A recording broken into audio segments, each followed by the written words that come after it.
अब तुम डुबाओ या बचाओ, मेरे खेवनहार हो, मेरी नौका को पार लगाने वाले आप। जिंदगी की सच्चाई है, दौड़ो दौड़ो जितना मर्जी दौड़ो, आखिरकार एक दिन रुकना है।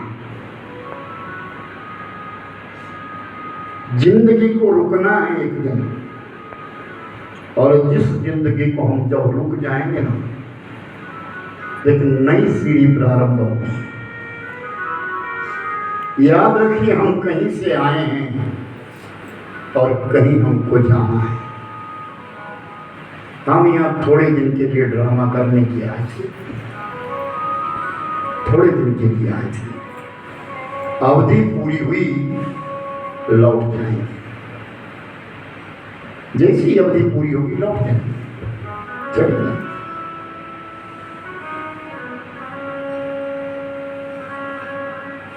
राम लखन सिया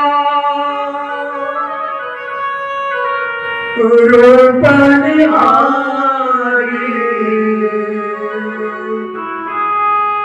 कहि सप्रेम ग्राम नर नारी। बड़ा सुंदर प्रसंग है मेरे भाई। वक्त के वक्त भक्तमाल की कथा है। जो केवट है वो कौन है? भक्तमाली जी जिस पुस्तक के ग्रंथ को लिखने वाले, उन्होंने केवट के विषय में बड़ा सुंदर कहा है। अरे मांगी लाना केवट कहीं तुम्हारे मर्म में ना। वो केवल भगवान से कह रहा है, प्रभु मैं आपको अपनी नौका में नहीं बिठा सकता। नौका थी कहां उसकी, जबकि सब कुछ कहा है। सब संपत्ति रघुपति करणाना, जितनी भी संपदा दुनिया में है वो सब भगवान की है। तो तूने नौका को अपनी कैसे कह दिया? तो भक्तमाली जी कहते हैं कि उस वक्त का एक भाव है। क्या? राम लखन और सीता को सब निषादों में, सब उन भिल्लों ने, छोटी जाति के हैं, उन सब ने बेचारों ने निहारा, बड़े प्रेम से निहारा, देखते रहे और फिर विचार किए कि हम तो अछूत हैं, हम छोटी जाति के हैं, अछूत है, क्या भगवान हमसे बात करेंगे? तो और तो पीछे रहे, लेकिन जो उनका राजा है जिसका नाम निषाद है, वह निषाद आगे आया। भगवान को छुआ नहीं। आप परब्रह्म हैं, आप परमात्मा, मैं अछूत हूं, मैं भिल्ल जाति का हूं। मैं तो छुआ तक नहीं भगवान को, पत्थर के ऊपर प्रणाम कर दिया। और जैसे पत्थर के ऊपर प्रणाम किया, उस निषाद राज ने इस पूरे दृश्य को केवट देख रहा है, एक मछुआरा है। उसने देखा कि जब मेरा राजा भी राम के नजदीक नहीं जा सका तो मेरी औकात क्या है, मैं कैसे जाऊंगा? फिर मेरा दुर्भाग्य है कि मैं भगवान से बात नहीं कर सकता। बड़ा व्यक्ति कभी किसी को कोई भी मिले तो हर व्यक्ति चाहता है कि मेरा संबंध भी इससे अच्छा बने, मैं इससे बात करूं, मेरी महिमा बढ़ जाएगी, लोग मेरी वाह वाह करेंगे, तू बड़ा है भाई, तेरे साथ बड़े लोग रहते हैं। अब निषाद को देख करके वो केवट मन में विचार करता है कि जब ये निषाद मेरा राजा ही राम से बात नहीं कर रहा है तो मैं कौन करूंगा? पत्थर के ऊपर प्रणाम कर दिया। तो भगवान राम ने देखे देखे कहा, निषाद दूर क्यों खड़े हो, नजदीक आओ ना। निषाद आया तो है, लेकिन हाथ जोड़ करके आया। और निषाद ने एक बात कही, महाराज छोटे मुंह बड़ी बात कहना चाहता हूं। इजाजत हो तो कहो। यहाँ संग में ही मेरा एक नगर है, आप आज की रात मेरे नगर में काटें। तो इस बात को सुन करके लक्ष्मण को गुस्सा आया। लक्ष्मण ने कहा, अरे तू एक छोटी जाति का और अपने छोटे से गांव को नगर बता रहा है। तो वो दिल कहता है, वो निषाद कहता है, वो गुरु ध्रुव कहता है, वो राजा कहता है, गांव में तो हम जैसे लोग रहते हैं, लेकिन आप जैसे बड़े लोग जहां ठहर जाते वो गांव नहीं रहता, वो नगर बन जाता है।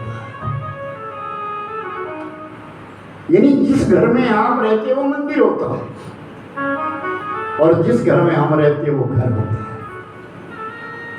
इसलिए मैं आपको कह रहा हूं कि मेरा नगर है वो, आप आए हैं, मेरे राम आए हैं तो वह नगर है महाराज। भगवान राम ने इशारा किया, लखन उच्च स्वर में मत बोलो, आज भक्तों की शरण में आए ये हमारे। तो निषाद ने कुटिया तैयार करी, भगवान ने कहा नहीं जा सकते, पिता की आज्ञा नहीं है, और वो भक्त केवट सुन रहा है। और उस केवट ने जब ये सुना, ये राम साधारण नहीं, लक्ष्मण कह रहा निषाद राज के पास, ये परब्रह्म है, परमात्मा भी है। तब केवट भागा गया, और भागा भागा जाकर के वो केवट सीधा अपनी पत्नी के पास पहुंचा और अपना माथा जोर जोर से ठुकराने लगा। दुर्भाग्य है हमारा, क्या अयोध्या का राम नहीं आया है तो कौन आया है? परब्रह्म आया है, जिसने दुनिया की रचना करी है, दुनिया को मनाता है, दुनिया को बनाता है, दुनिया को मिटाता है, वो ब्रह्म आया। और हमने जिंदगी भर नौका चलाई, क्या है हमारी नौका में नहीं बैठ सकते? हमारा दुर्भाग्य है, हम इसे नौका में बिठा नहीं सकते, क्योंकि जितने भी मछुआरे अपनी अपनी नौका को सजा रहे हैं, मेरी नौका टूटी फूटी है, मैं अपनी नौका में भगवान को कैसे बिठाऊं, उस ब्रह्म को कैसे बिठाऊं? तो उसकी वो भिरनी कहती है, वो मछुआरे ने वो कहती है, केवट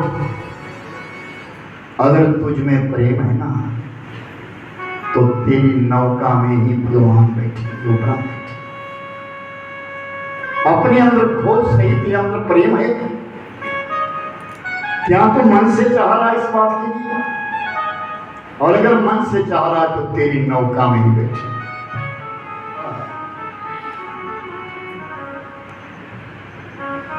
और वो केवट के लिए याद दिलाती है, तेरे पास 2 वचन है रे।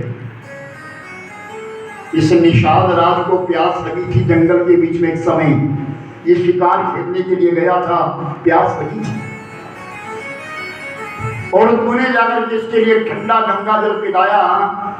तो इस निषाद राज ने कहा था, केवट तूने मेरी प्यास बुझाई है, मांग जो तेरी इच्छा है। तो तूने कहा समय आने पर मांगूंगा, आज समय आ गया, मांग ले। क्या इस घाट पर नौका रहे तो मेरी रहे, और किसी की नौका ना रहे।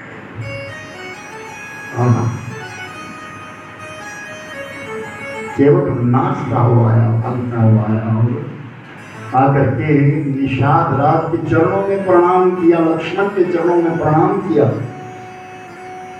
तो निषाद राज ने कहा, केवट यहाँ काय को खड़ा, जा नौका सजा, किसी नौका सज रही है, जिसकी नौका सबसे अच्छी होगी उसमें भगवान राम बैठे। केवट ने कहा, प्रभु नौका तो सजाऊं, लेकिन आपके पास कुछ मांगने आया। आप मेरे राजा हैं, आपने मुझे वचन दिया है, मेरा वचन आपके पास बराबर है, मांगो क्या मांगना चाहते? आज एक नहीं तो अगर 10 भी मांगेगा मैं वो भी दूंगा, क्योंकि आज परब्रह्म आए हैं, मैं जान गया। लक्ष्मण ने मुझे बताया ये राम अयोध्या का राजा नहीं, राजकुमार नहीं, ये परब्रह्म है। और जब परब्रह्म आया है तो उसकी आगे होता है।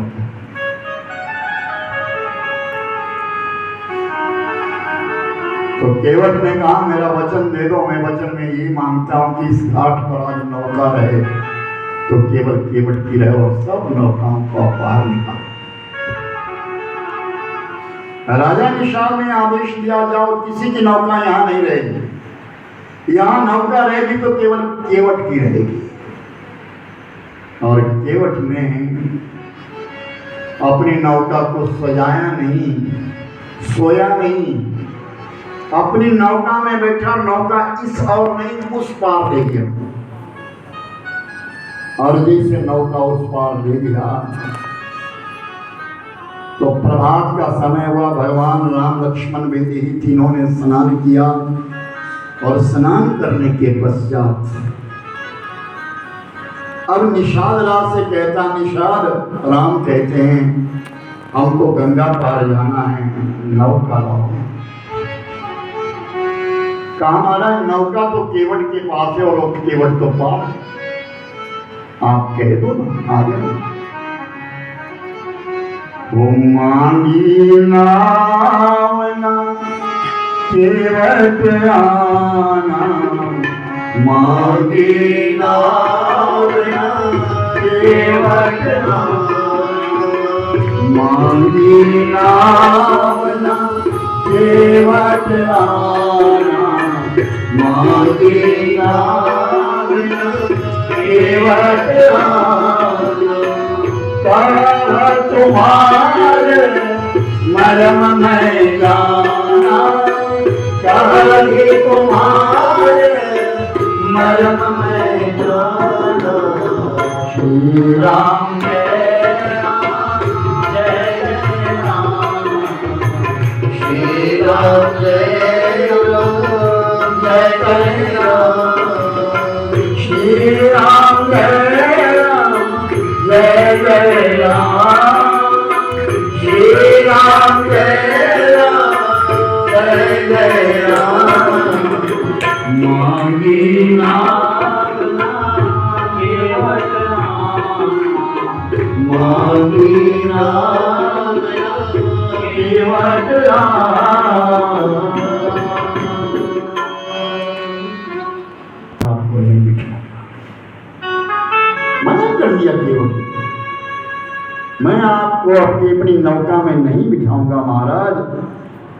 चरण कमल रज कहु ऐसी, मानुष करनी भूल गई।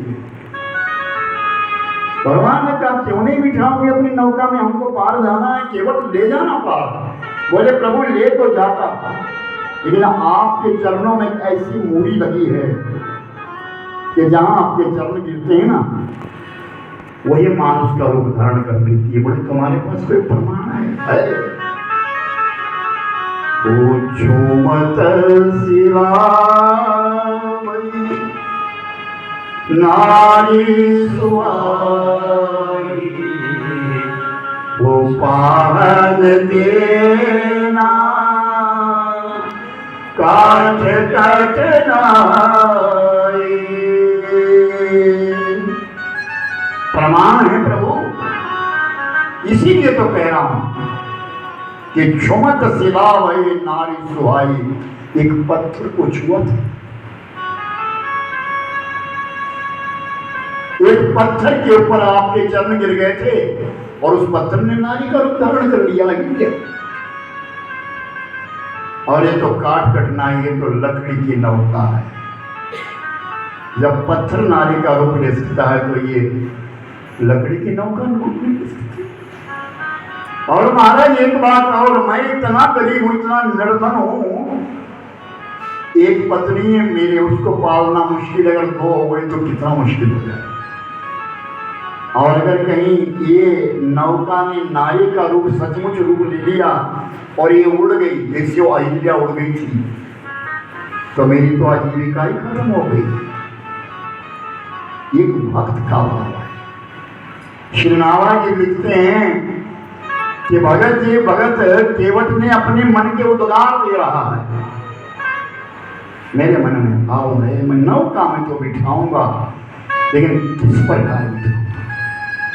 मैं आपके चरणों की धूली लेना चाहता हूँ। एक जन्म नहीं, कई जन्मों को सफल बनाना चाहता हूँ, और अपना ही नहीं, मैं अपने पिता पुरखों को भी भेजना चाहता हूँ। आपके चरणों का चरणामृत, उसका तर्पण जब मेरे पितरों को मिलेगा तो वो धन्य हो जाएंगे, और मेरे जो पूर्वज चले गए हैं वो मेरे लिए आशीर्वाद देंगे कि हमारे संतान ने आज हमारा कल्याण किया। जो आपको देख नहीं सके हैं, जो चले गए हैं, मेरे नेत्रों को लाभ मिला है कि मैं आपका दर्शन कर रहा हूं प्रभु, और ये लाभ मेरे पिता पुरखों को भी मिलना चाहिए जो चले गए। मैं आज ये पुण्य कर रहा हूं, ये पुण्य आपको मेरे पितरों के लिए मिलना चाहिए। तो भगवान राम ने कहा तुम करना क्या चाहते हैं? मैं आपके चरण बुलाना चाहता हूं। तो दो ना, तो लक्ष्मण के मन में फिर उड़ता आ रही है, हमें वादा बनकर के खड़ा हो रहा है केवट। भगवान राम ने कहा लखन ये वादा नहीं है, ये एक भक्त का भाव है, ये भक्त है और इसका प्रेम, इसका भाव है। केवट ने कहा प्रभु थोड़ी देर आप इंतजार करो। बोले क्यों, क्या बात है? पुण्य कर्म करने के लिए बैठ रहा हूं, आपके चरण बुलाना पुण्य कर्म है, और पुण्य कर्म में अकेला नहीं करना चाहता। मेरी धर्म पत्नी जीवित है, मैं अपनी धर्म पत्नी के साथ। भगवान राम ने कहा कोई बात, ये तेरी इच्छा। और केवट गया मछुआरे के पास, कहते हैं भगवान मेरी नौका में बैठने के लिए राजी है, लेकिन मैं चाहता हूं पहले कि मैं अपनी नौका में परमात्मा का चरण पीकर अपने पूर्वजों को तिलांजलि देकर के, अपने सब ग्रामवासियों को, जितने भी मेरे ग्रामवासी इन सब के लिए मैं चरणामृत पिलाना चाहता हूं। तो भी चरणामृत पिएगी चल, लेकिन आज अगर चरण धोने को मेरे पास अगर सोने का पात्र होता तो मैं सोने के पात्र में चली जाता। सोना तो दूर, चांदी तो दूर, पीतल तो दूर, और लोहे में तो चरण धुलाना ही नहीं चाहता। मेरे पास कोई पात्र नहीं है। आज ब्रह्म आए हैं हमारे पास, अब तू बता क्या करे। तो कहते कभी कभी धर्म पत्नी अपना ऐसा शब्द कह देती है जो धर्म का रास्ता बिल्कुल सीधा हो जाता है। इसीलिए धर्म पत्नी कहा है कि धर्म की ओर जो ले जाए वो धर्म पत्नी है, धर्म की ओर जो खींच करके ले जाए। तो उस मछुआरे ने कहा आपके पास ना कठौता है, आपकी नौका में कठौता है, उस कठौते में पानी, उसमें चरण। और भगवान राम के चरण धोने के लिए आज पति पत्नी दोनों बैठे हैं। अपने बाईं तरफ अपनी पत्नी को बिठाया। ध्यान देना, सब लोग सुनना है। दान करना हो, पुण्य करना हो, धर्म करना हो तो पत्नी को दक्षिणांग में बिठाया जाता है।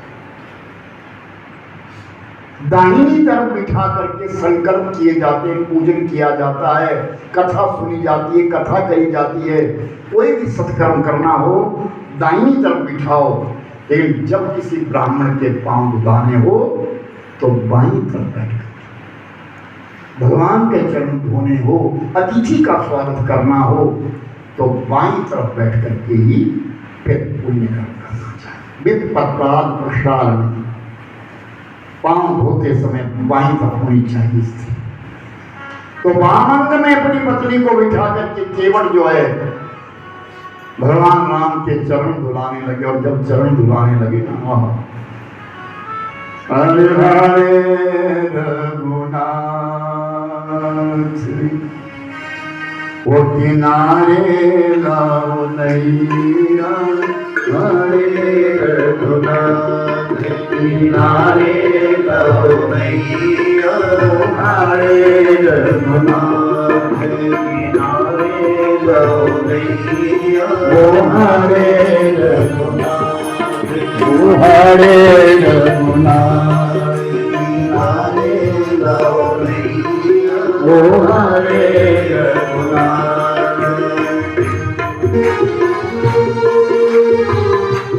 सब आपसे ताली बजाएं।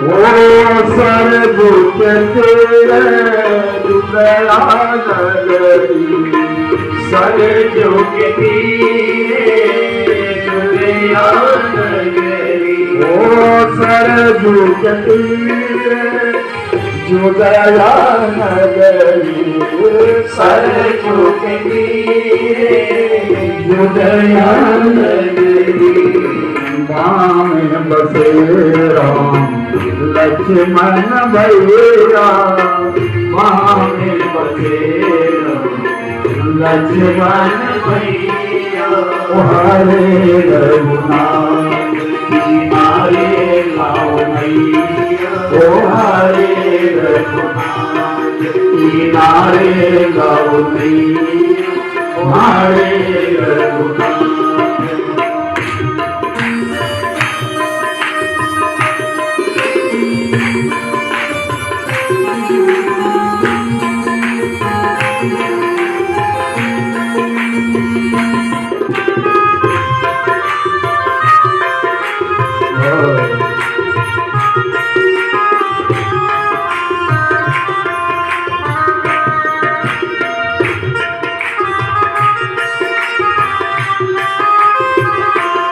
ओ चरण छुआए अहिल्या कर गई चरण छुआए अहिल्या कर गई रामा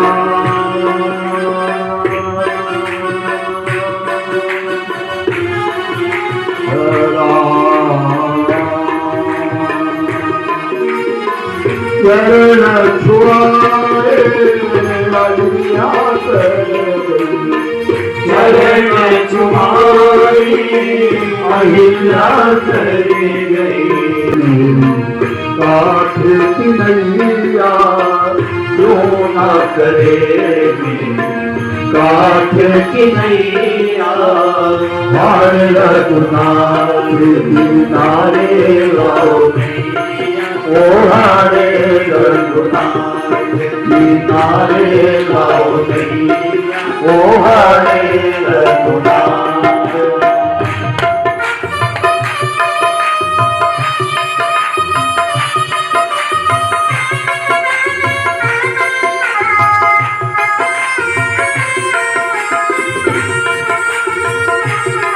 और यही जिंदगी की नौका, ये नौका हमारी जिंदगी है मेरे भाई।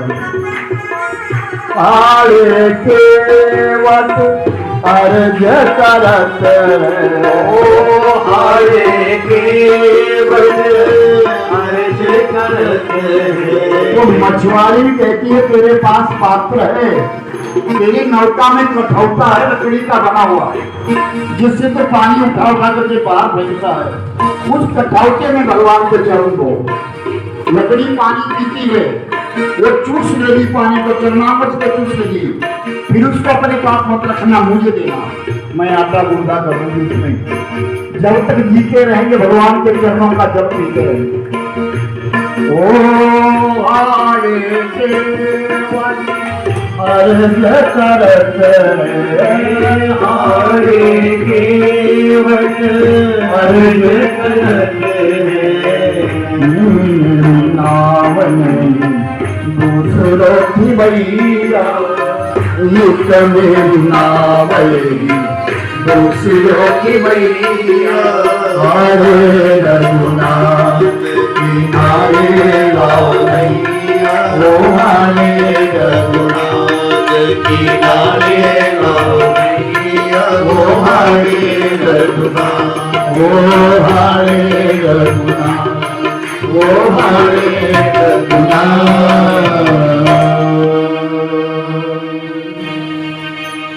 तुलसी तुलसीदास आस प्रभु तन की, हर तुलसीदास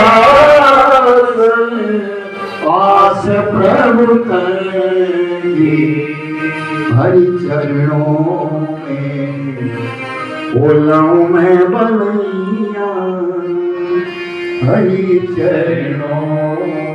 भगवान के परम भक्त गोस्वामी तुलसीदास जी महाराज जिन्होंने कहा कि तुलसीदास